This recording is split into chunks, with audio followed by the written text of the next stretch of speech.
Welcome, welcome, welcome. Welcome to the latest episode of Making the Case for Your Lawyer Dreams. My name is Anthony, founder of Becoming JD, where our goal, our purpose is to give you guys the tips, the tools, and the resources you need to take the next step in your journey. Understand the challenges that you're going through are not there to break you, they're there to build you, to make you into a strong, resilient person who's going to manifest everything that they dream for.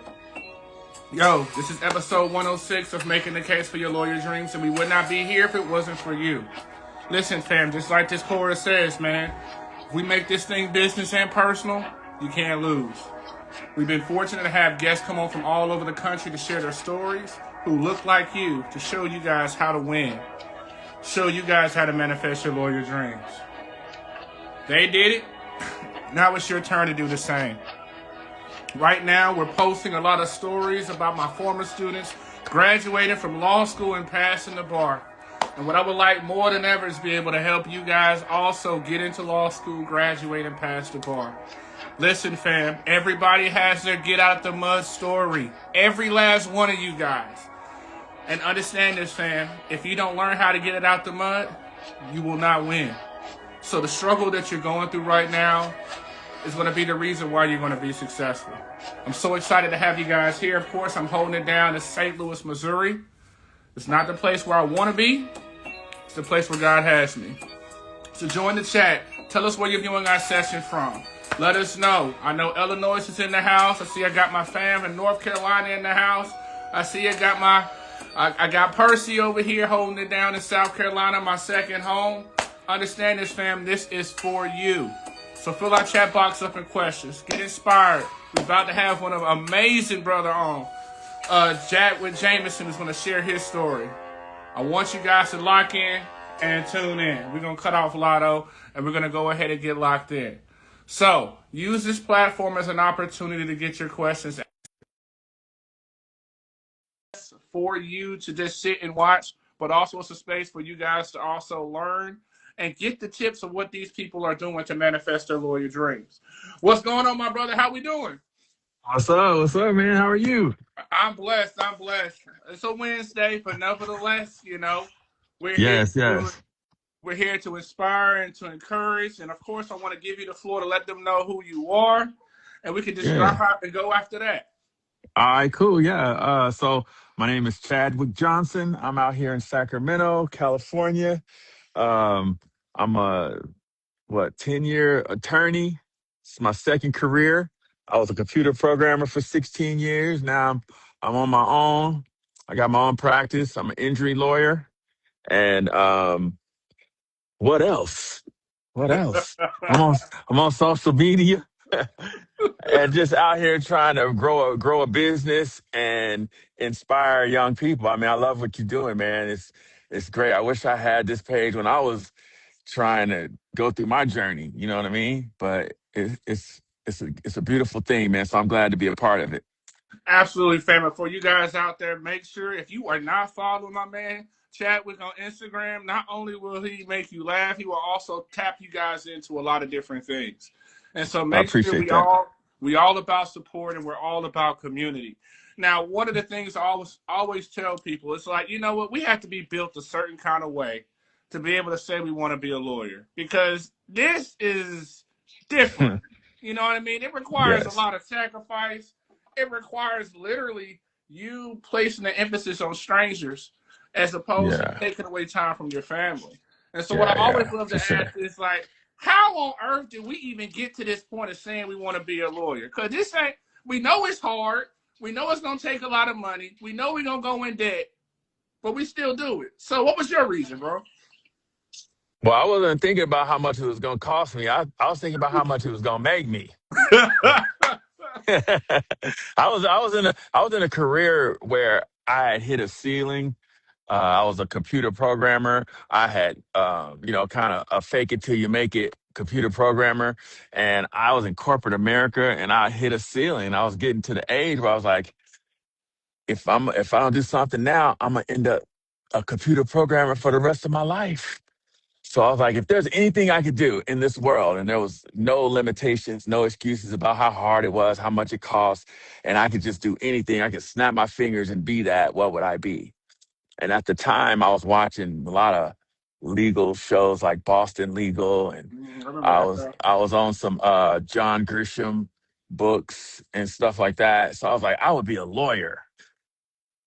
So I just was like, I know that if I was a lawyer, I think I would do a good job. So I was like, I'm just gonna go for it. So I dove in, man. It was a crazy, crazy decision.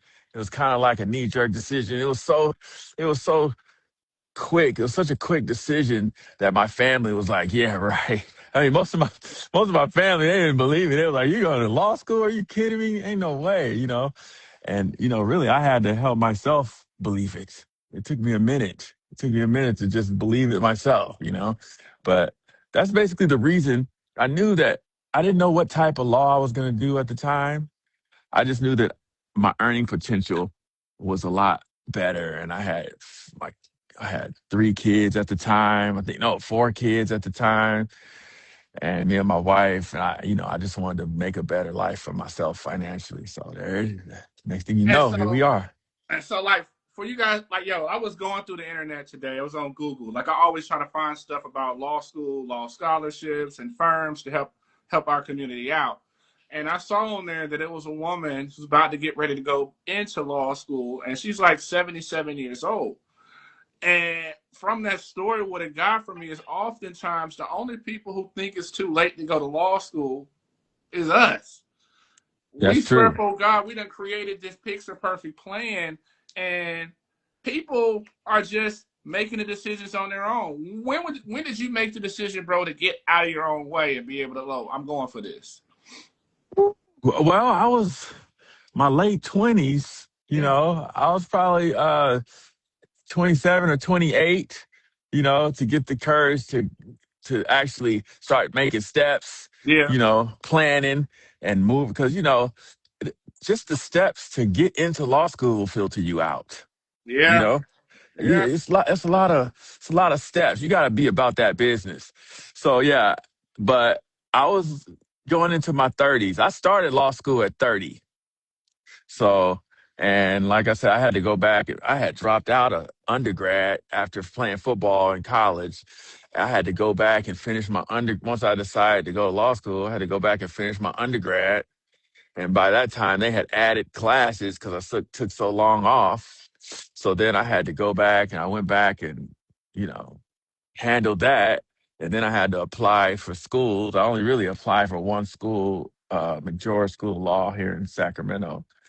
And yeah, I got in, man. So I was definitely grown. I was definitely like far along in life, and you know, and I've always been the type of guy that would, take chances on myself. Take risks. And yeah, you don't take a risk, you're not gonna get the reward, and that's what I did, man. So thank God. I was thinking this morning. I was in my closet. I was thinking, man, I'm so proud of my 30-year-old self. Yeah. So proud of my 30-year-old self. And I think the thing that's kind of amazing about it, because me and you kind of come from a similar situation, because when I went to law school the second time, I was married with kids. And Yeah, it's a certain type of energy you got when you know you got a wife and kid at home, and I boy. mean, okay, you tired, and well, Right. I mean, Yeah, because the and wife they is holding relying it on down you. too. All bets are on. Yeah, yeah, yeah. And at home, I'm going to school. I'm working full time during the day, and then when I get done with work, I gotta go to class. And then when I get home from class, I gotta read or prepare for the next day. And it's like I was absent. I was absent. That was definitely a sacrifice. And my kids are grown now, and there's times that I, you know, look back and I could really feel that sacrifice, honestly. I could tell that, there was a period of time where I was not around. I was there, but I wasn't present because I was doing so much. So if I could do it over again, obviously, I would just go straight to undergrad, straight to law school, knock it out. You know what I'm saying? But that wasn't my situation, you know? And so one of the things I always love asking you guys, I'm gonna show my grades when I ask the question. But I always like to ask this question. I ask you guys, when did you fall in love with law? You know, like out of Brown Sugar when she talked about hip hop. So when did you Yeah. fall in love with law? Um, I think it was a gradual process. It was a gradual process. But like I said, I fell in love with something that wasn't actually the law. I fell in love with TV shows of lawyers being in court, you know, thinking that that's what it would be like, talking to the Yeah. jury and making dramatic closing statements and opening statements. That's what I fell in love with, initially. Um, but in law school, I realized that the law, my brain, that's how my mind worked. Is Yeah. this, I think like a lawyer. It fits. Like I understand it on a deeper level. I understand the logic behind the law. And when I was in law school, I think my evidence class, it Mhm. clicked. It clicked for me so clearly. I was like, oh my god, this has got to be what I'm meant to do because this is how I think. I understood, like you said, law is deep. The law is not just memorizing a bunch of statutes or nothing. If you really get into, like the law and how it was created and how the logic behind everything, it's very fascinating, and thinking, being able to analyze, do analysis, etc. That's the part I really fell in love with, and I'm the type of person I'm all over the place, man. I honestly, as you can see from my social media page, so I've been fell in love. I done fell in love with law and fell out of love with it. Fell in love with comedy. You know, I'm gonna do that until I fall out of love with it. I'm gonna do the next thing. I'm trying to get the most out of this life. Absolutely. I honestly feel like a lot of times it's like when it comes to law, and everybody's lawyer's journey is different. But I feel like ultimately the one common thread that we all share is that it's you coming to terms with who you are. It's you Yeah, coming to realize, damn, this is what I have to do to learn. This is what I have to do to process. And also, this is what I have to do to hold myself accountable.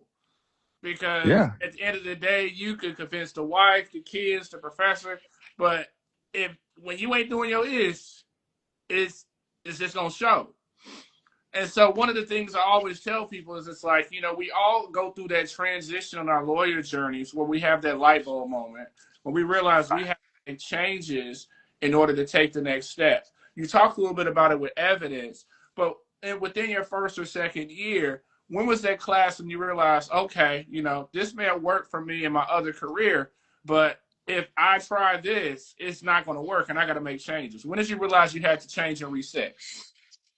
man. I mean, pretty early on, I started having panic attacks. Yeah. I ain't gonna lie, like right away. Um, It wasn't what I mean, I knew it was going to be hard, but I didn't know the volume of work that was going to be required at the first year. Because you overwork your first year because you don't Yeah. know what you're doing. Driven by fear. Yeah, yeah. It's like I'm just panicking. I'm like, oh my god. You try to do if they assign 90 pages from a class, you try to read all 90 pages and it's just so slow because it's like reading a foreign language. And it just takes a while. That was very scary. That was just a shock to me. And like I said, I started having panic attacks and I kept having them. I had them all through law school, man. It was bad. I knew it was my con law class too. That was I had it really hard. I had a hard time in con law. That was tough. I think that was my second year. So I went in the evening. So Oh, you're right. You're right. my program was 4 years. So con law was another one of those courses where I was like, I just couldn't wrap my mind around it. And it came together like right at the last minute, but it was just stressful. Part of law school is managing how do you manage your stress? Yeah. You know? That's like that's 90% of it. Because if you didn't think you could take out the stress of everything, then you would just be studying and it wouldn't be a problem. It's the stress. and you don't think you comparing yourself. You don't think, maybe you don't think you're, they try to somehow they make me think that I wasn't going to be able to do it. It's a psychological journey, but then obviously that you grow, you stay in school, you start learning, getting the hang of it. You start getting through cases really fast. Like Yeah. you're able now you can read a case in 10-15 minutes because you're just going straight to what you need, as opposed to an hour and a half because you're reading every word. Highlighting every So damn thing in the book. right, right. I mean, it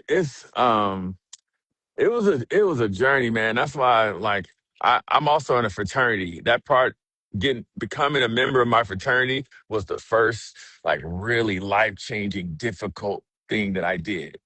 But then law school was that second thing. It was like that tandem really grew me up. Let's just say that it grew me up. And so let's talk about that third thing, right? So law school is great. Like I see all the folks, we got our young lawyers about to come in, graduate, but they got that thing called the bar coming up.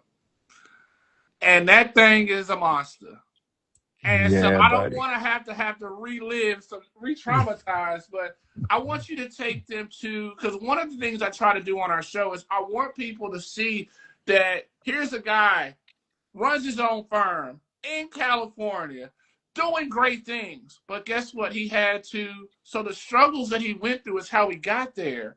So those Yeah. people out there who are thinking, well, damn, bro, man, he got it. I ain't got it. No, I ain't gonna quit. Right. Right. And No doubt. so tell them about your bar journey because I think right now, especially right now, we've got our recent grads. They about to graduate soon. I Yeah. talked some people down. They were already nervous and anxious. Didn't even start studying yet. And so go ahead No. and put them behind the scenes. Let them know how your experience was. Okay. So I told you I was having panic attacks, right? So, um, okay. First of all, don't do this. What I'm about to tell you, don't do this. Okay. So I was having panic attacks, and right when I was studying for my last set of finals, I read a book called The Power of Now. Like I was studying for my finals at Borders Books, and I picked up a book called The Power of Now, and I was taking a break. And while I was reading something in that book that I read, it caused me to have what I can only describe as like an awakening. Right, I had like this crazy spiritual like awakening where I knew I would never have another panic attack again. It was that crazy. Like it was deep. So I still had to finish law school. I finished my finals, but when I finished law school, I was like, I'm not going to be no lawyer. I'm just going to go be at peace. Now I don't have to worry about panic attacks. I'm going to go sit by the river and I'm gonna meditate and I'm just gonna enjoy my life and just really just dive into this spiritual journey, this self awareness, this journey of self discovery. Right. So I did. I dove in. That was 2009. I didn't take the bar until 2015. No, 2014. I didn't take the bar until 2014. I was like, oh, okay, now, I'm at peace now. I'm not scared of myself or my own mind. I'm not scared of the world. I'm really at peace. I think I could take the bar. So I took it in 2014, but I had to really learn everything it Oh, wasn't fresh. I had to learn everything from scratch. So I took it and I failed it. And obviously that hurt. But, I was just like, okay, well, I got to take it again. So I took it again the following year. I took another year to study. And that year, I think I studied, man, I really went hard. I laid it all on the table. I studied more than you got to put it all. I didn't realize how much you got to really give it all you got. You know what I'm saying? You can't hold anything back. yeah. Everything that you have to do can wait until after these 3 months when you get done with this test. Like really, I'm talking about day and night. I was studying, and yeah, that second time I took it, I passed. I knew I passed it too. When I was taking the bar, like I took the 3-day bar in California back in the day. the bar was 3 days. And after each day, I was like, "Oh, I killed that. I know I did. I did that. I did that. I did that." Because I just knew there's no way anybody studied as hard as I did. I didn't want to taste failure again. That was just so hard on me and my family. It was embarrassing, and my family was looking forward to me not studying all the time and being back in the loop, and I failed. So phew, I was not about to let that happen again. I was not about to let it happen. And then I passed, and it's a great feeling. It's a great feeling. It was worth the So tell us, sacrifice. so tell us where you were when you found out that you passed. What were you Well, doing and how did you celebrate? well, so my bedroom at the time in the house we were living in was upstairs. And the first time I got my results, I told my family, just go downstairs. I'll look at the results and then I'll come let you guys know what it is. Well, this time I was a little bit more confident that I was going to pass. So I had all the family standing behind me, like, you know, how you see the videos, and we were looking on the, on the computer. And as soon as we saw that I passed, we just all just jumped up and just started celebrating and being happy and crying. And, you know, we was dramatic. We we was being real dramatic at the time. It was worth it, It's man. like It was a great feeling. combination of like an affirmation of hard work, also a Yes. combination of your family feeling relief because Yes. now you can move forward, and also they get their loved one back. And so Yeah. so Yeah. surreal is after you're sworn in, it's like, okay, now what? And so talk to people. Oftentimes, I feel like in law school we're kind of brainwashed. We're Right. brainwashed to learn about the law, and we're brainwashed to go work for somebody else. Right. Right. And it takes maybe like 4 or 5 years until you begin to realize, like, why the hell am I not doing this for me? And so, talk about that process of where you were able to take this stance to open your own practice, because it didn't happen overnight. No, it didn't. But I mean, I did have, like I said, I was a little older. I did always have it in my mind that I would be an entrepreneur at some point, but I didn't know how. And then also, too, I was open to the possibility that I would work at a firm and then make partner and, you know, do that too. I didn't know exactly what I was going to do. So, remember I told you I had this awakening, right? So I was so deep into it that 5 years before I took the bar that I was literally teaching mindfulness and meditation to the entire community. I used to rent out libraries. I used to just create flyers and just organize for people to come and learn about mindfulness and meditation. I went big. I went hard, man. That was my thing. And what happened was hey y'all, what's up? I'm on live. I'm on live. So what happened was I was teaching one of my mindfulness classes, and when I got done, the lady that was hosting, she said, there was a lawyer here that wants to take you to lunch. And I was like, okay. So I called him, and I just so happened to be waiting on my bar results. I went to lunch with him, and he was one of the top personal injury law firms in Sacramento. And I was like, hey, he was like, yeah, I'll offer you a job. I want you to come work for me. I was like, okay. So it was that quick. I quit my job at HP. I was at HP as a computer programmer for 16 years, and I just went and started working for him. And he taught me the game, personal injury. I had no idea. I didn't know what personal injury. I mean, I knew tort law, but I didn't know PI. So he taught me the game. I just started working for him, and it was a little slow start, but I was grinding, and I started killing. I started making him a lot of money. Let's just say that. Yeah. I started making him a lot of money. And so, real So quick, for our folks out there who do not know how personal injury works, let's yeah. know like how you make money as a personal injury lawyer when you work for somebody else. Break that down for them so they can Yeah. understand. A lot of people. Yeah. Okay. Yeah, well, at my firm, I got a salary, I got a base salary, and then I got bonuses based on the settlements that I set the cases that I settled. So when I came in, he gave me a caseload, and I had to help these get people who were in car accidents or injured, fires, dog bite cases, whatever. I helped them settle their case.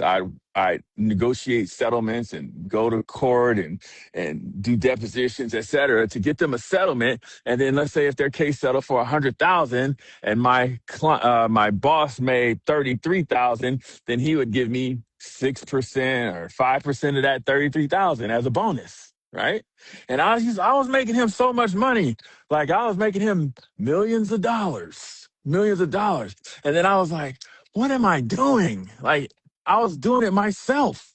I was literally doing it with no help. I mean, he taught me the game, but then after a while, it was just like I was on my own, and I was like, before I get used to this money, because I was at that time I was probably making 180,000, almost 200 a year on them bonuses, but I was working for somebody else. So I was like, you know what? Before I get used to this money, I I would say I quit, but what I did instead was I asked for a raise that was too big, and then he fired me. That's the truth. That's the honest truth. I got fired. And then when I got fired, I was like, okay, God, here we go from scratch. And when you have a personal injury firm, you might sign up a client today and you don't get paid for another 8 months. Right. So I had a little bit saved up, but then, I had to just work it, grind cases slowly but surely, and here we are, almost since 2018. Life is good. And Life is good. think about that little tricky non-compete that made Oh things yeah. difficult when you. Well, here's the thing. I knew how big of a uh, personal injury lawyer he was in the city. He gave me all my connections with all the doctors. He taught me everything. So it was very important to me that I did not burn a bridge with this man. I wanted to make sure he knew that I was appreciative of him because I may need him in the future or he may need me. You just don't burn bridges in your city. This Right, is my city, Sacramento. I've been here since '93. This is my where you city. eat, where you So sleep. yes, I did everything right. So I took zero cases from him. When I left there, I just disappeared on my clients. I just went and started from scratch, started letting people know what I was doing, and slowly but surely cases started trickling in. So I didn't have to deal with any non-compete or anything. I checked in on him and make sure he was all right and make sure we was good. I would take him out to lunch from time to time. And, that relationship is still healthy. It's still healthy. But um, my clients are my clients. They come to me. My clients come to me. I don't have to worry about clients. They come to me. And so tell them real quick, like I think the thing because you guys out there, listen, man, scared future lawyers, scared law grads, scared attorneys don't make money. Like you got it's first off, it's too many lawyers Yes. out there, so you got to put yourself out there. So what would you say to somebody out there who's not, let's say someone who is an introvert, who's not used to networking and putting themselves out there? What would you tell them for advice? You got to figure it out. There's no, you got to figure it out. That's part of your journey is to get out of your box, to learn how to, cause look, it's 7 billion people on this earth. God did not intend for us not to communicate with each other, to relate to each other, to depend on each other. You got to get out there. You got to be known. And I went through that phase too, especially during that period of time in my life where I just wanted to be behind the scenes. I didn't want anybody to see me. But as an entrepreneur, that's not there's no way. There's just no way. You got to be willing to put yourself out there and you got to be willing to network and create a good relationship with others. I've learned so much from people. You don't know when you've met the most important person in your life. That person, you haven't met them yet, most likely. A person who's going to open a door for you or teach you something or just it's just we need each other, man. So you definitely gotta network and get out of your. And then if you don't know how, then get help but don't just give up. Figure it out. Take a class. Go on Toastmasters. Do something to This is figure out how to get out overcame. of you know what I'm saying? You got to. That's a non-negotiable. You know, you got to love people, and if you do, people will love you back. And I think the amazing that you learn on this lawyer's journey, I think you said it so surreal, is like your blessings come in all different shapes and sizes, Yes. different packages that you would never even imagine. You cannot ever on your journey judge a book by its cover because you're going to end up missing out on an amazing opportunity. Tell me about Right. one of those times with you where you were like, "Boy, I'm glad I listened and did and went this way, as opposed to going another way." Well, I mean, I, I would love to say that you know, that I was just so brave and I just went out on my own. But like I said, um, I got fired. And it was my previous boss that was like, you know what, you're not gonna be happy until you're on your own. And he Oh, just booted me out. I was like, wait, hold on, you don't want to negotiate? Man, I can come down, I can meet you halfway. He was like, no, no, you're too big. You know, not big, but you know, you can't live, you're not gonna be satisfied until you have your own thing. And he was like, get out there, go. And that was like, you know, I needed help. I needed help. I needed that help. I need him to push me out because I don't think I would have quit. I don't think I would have just quit like that. I was trying to figure out a way that I could stay and maybe take. I was the only other lawyer in the firm. Everybody else was paralegals. So maybe I was just thinking, maybe possibly, you know, I could just stay here, be loyal, keep making him millions of dollars, and he would hand the firm over to me one day because of my loyalty. That was a pipe dream. That's not realistic. Ain't nobody gonna hand you over their firm. And I needed to get kicked out of there, man. I needed somebody to, you know, give me that encouragement. And I'm glad I took it. And he was right. Like I was so ready. I was so ready, man. I was ready to do it. You always gonna be. You're more ready than you think you are. You know. literally, you had to get out You, of your way, and it had to require him to kick you to make you get out the way, out of your way. eh, absolutely. I mean, I could have went and tried to go find another job. I could have went and go, you know, I could have got hired somewhere. I had some personal injury experience, 18 months at that time. I definitely could have went. I knew all the local lawyers in the area. I could have went and got another job. But, you know, he was telling me, he was like, you're not going to be satisfied until you are on your own. And I was like, okay, you know, and So, I mean, you know, I so need that confirmation. bro, because most time people be like their first name and associates. That's not the route that you went. How did you get the name, bro? Well, I knew that mindfulness and meditation was important to me. I knew that I didn't want to go back to having panic attacks. So I always wanted to incorporate mindfulness into everything that I did in my life so Right. that it would give me an excuse to be able to also continue with workshops and use my law firm resources to put on those workshops. So to even to this day, I just got paid $5,000 to do a mindfulness workshop, and I did it under the auspices of mindful injury law. You see what I'm saying? And you know, I could travel, I could do everything that I do. So I keep mindfulness in my world. I'm talking about it.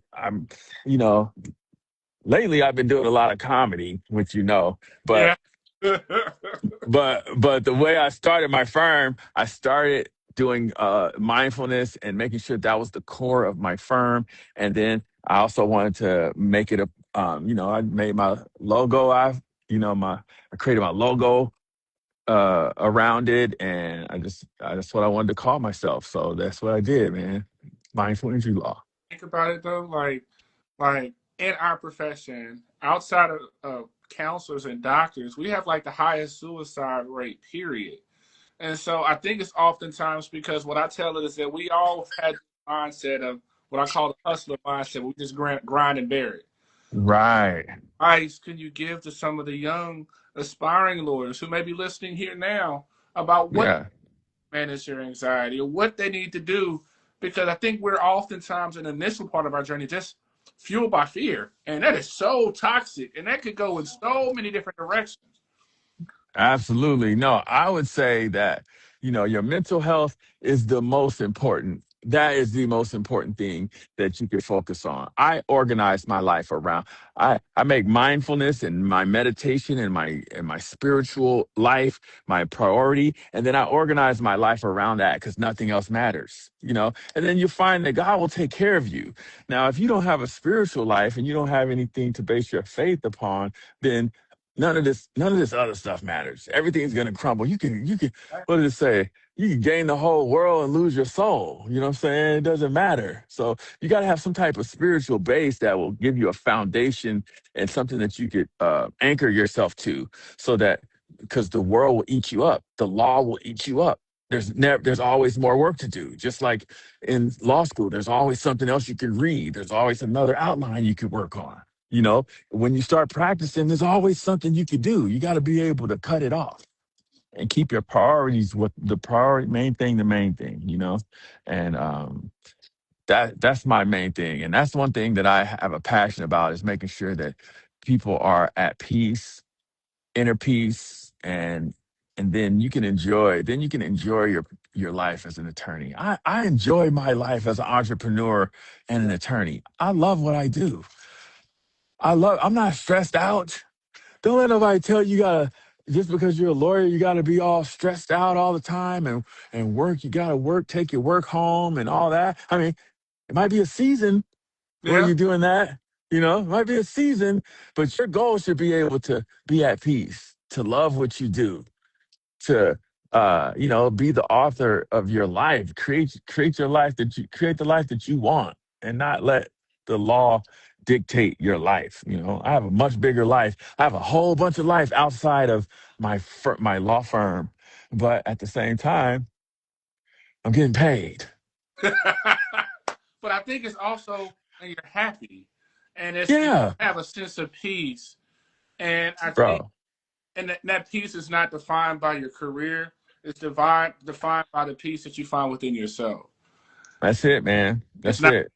clients, you guys out there, it's not based off of LSAT scores, bar pass, No, about you being able to understand and be secure in yourself and know that it's going to happen if you continue to put forth the work. Now, that's it. go ahead, bro. No, I said that's it. Now get this, right? So it was this thing that happened in 2020 called a global pandemic, right? Hmm. At that time, you had just started going into your own practice, right? So Yeah. how was because of course we know we go to some of our mom and pop food stores, they ain't there no more. Right. Right. Just hearing you guys share your stories about how during the pandemic, while other businesses were going belly up, Yeah. y'all were how that Keep happened. going. Well, first of all, before the pandemic, I was really lining up my ducks. Like, I was really packing my pipeline. Remember, I told you don't get paid until months down the line. So I was packing my pipeline. So I'm getting paid today on cases I signed up a year ago, 2 years ago. You see what I mean? So by the time the pandemic hit, that was when I first started getting money, because I started my firm in 2018. The money didn't get regular. I didn't get regular settlements until the pandemic hit, 2020.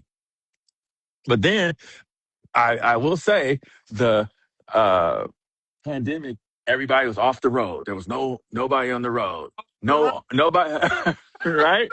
Nobody on the road. There's no car accidents, right? So, thank God my ducks were in a row. I was organized. I did all my paperwork correctly. So I got me a PPP loan.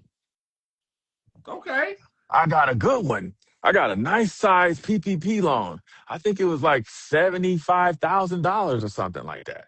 I got to hold me over, Oh, and then once the pandemic was over, I showed all my proof, I filed all my paperwork, and they waived it, so I didn't have to pay it back. what? Yeah. Yeah, exactly. That's what those loans were. You don't have to, they were forgiven as long as you did it right, as long as you were legit. Like those people running scams, going to jail, they still worried about it today. No, I just did everything by the book, and I got my loans forgiven. So that got me over a hump as well. So that helped me out. So I never really, I mean, obviously, there's been times where I didn't sign up, maybe I only sign up 2 clients this month. That's concerning because I want to try to keep it around 10 clients a month. And then next month, I only sign up 1 client. So I had a back to back bad month. So now that's concerning. So you have entrepreneur stress, the normal entrepreneur worries. But for the most part, my business has been consistent as long as like I said, make the main thing the main thing. I'm a man, I'm a child of God and a man of faith. So I believe that my clients are my clients, the money will flow. You know what I mean? Present. That's And it. one of the things was when you said the PPP loan, I was like, man, it made me think about those Tubi scam movies that were coming out about people doing that. But Yeah, they was our guy in the comments, Percy, he asked a question. He wanted to ask, he said, what are your opinions on the future with self-driving cars? That's actually a good question in your field of work, especially where you actually that are right now. I will say that's concerning. I will say that's concerning. I think the future of self-driving cars in the personal injury world, that could have an impact on future firms. Hey y'all. Uh it could have an impact on future firms. I think it's a ways out. I think it's a ways out. It's going to be a while before it becomes regular that everybody's driving them, you know?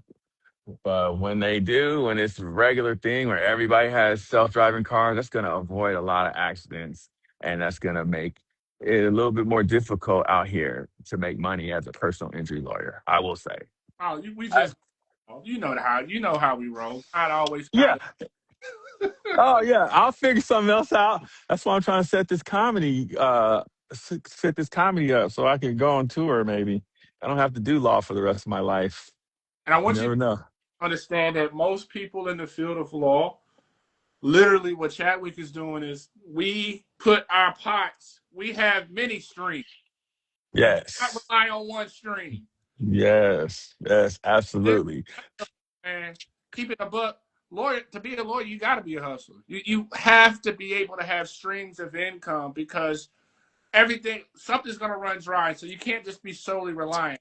When did you start in your mind creating that process of having multiple streams? Because I think when we grow up at first, we just think I'm going to work this one job and that's going to Yeah. be the rest of my life, and I'm going to get my gold watch when I retire.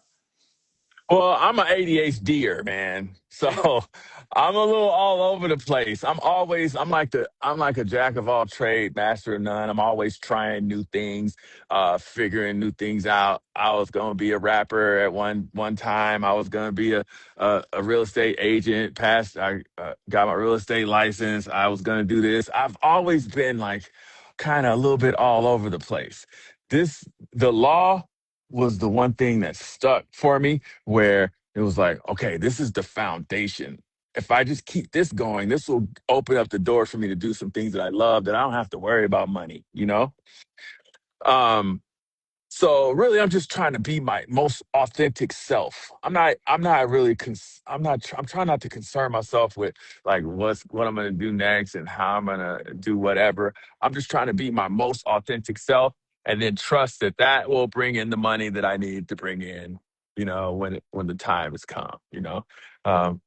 It's kind of like a idealistic way to live my life, but that's the way I look at it, you know. absolutely.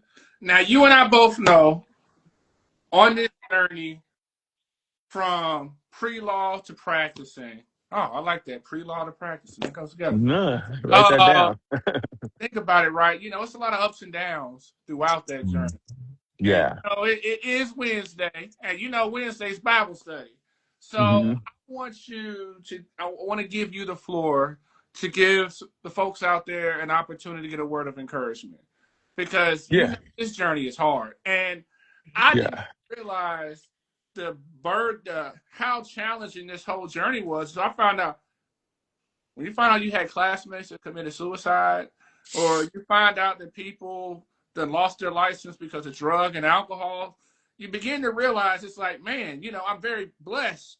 I did not go down those roads, but there are people out there who are 1 second away from that. And so I always like to give my guests an opportunity to give a word of encouragement, to fill their cup, because we all been there, but I think sometimes we need a word of encouragement. So I'll give you the floor.